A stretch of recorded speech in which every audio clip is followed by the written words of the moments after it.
Le président Abdel Fattah al-Sisi a examiné aujourd'hui avec un nombre de responsables la position exécutive d'un certain nombre de projets de l'autorité nationale de services au niveau de la République, ainsi que le développement de la construction de l'usine de produits laitiers de Bourg El Arab.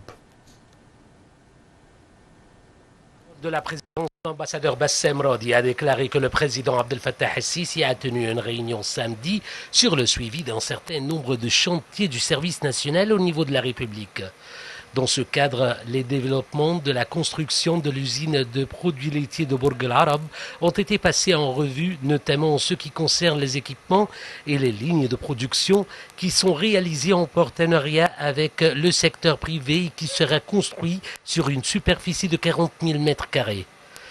À cet égard, le président al-Sisi a ordonné d'examiner la fourniture de tous les composants de l'usine à partir de la main-d'œuvre technique spécialisée, des matières premières, des exigences de production et de matériaux d'emballage afin d'assurer le plus haut niveau de qualité de production pour les produits laitiers, en particulier ceux qui sont actuellement importés de l'étranger.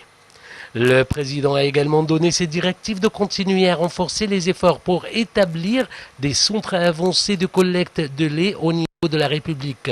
tout en les renforçant avec les moyens de tests de laboratoire, de stockage et les services vétérinaires nécessaires dans le but de réduire l'importation de lait. Le porte-parole a ajouté que la réunion a également évoqué la position exécutive du partenariat entre l'Égypte et la Jordanie pour le développement de la production de fourrage en faveur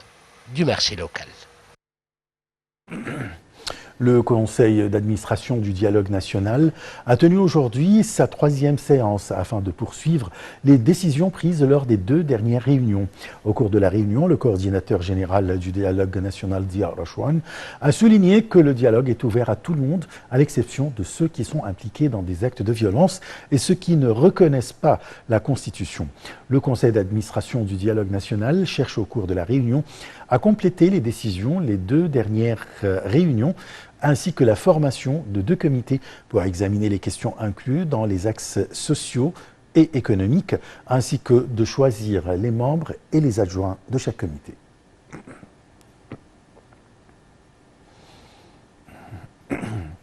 Les organes du ministère de l'Intérieur ont poursuivi cette semaine leur campagne sécuritaire au niveau de la République pour faire face au hors de la loi, aux activités illégales qui impactent l'économie nationale du pays. Les opérations sécuritaires de cette semaine ont inclus les crimes liés au secteur de l'électricité, des fonds publics, des antiquités, des impôts et du trafic routier.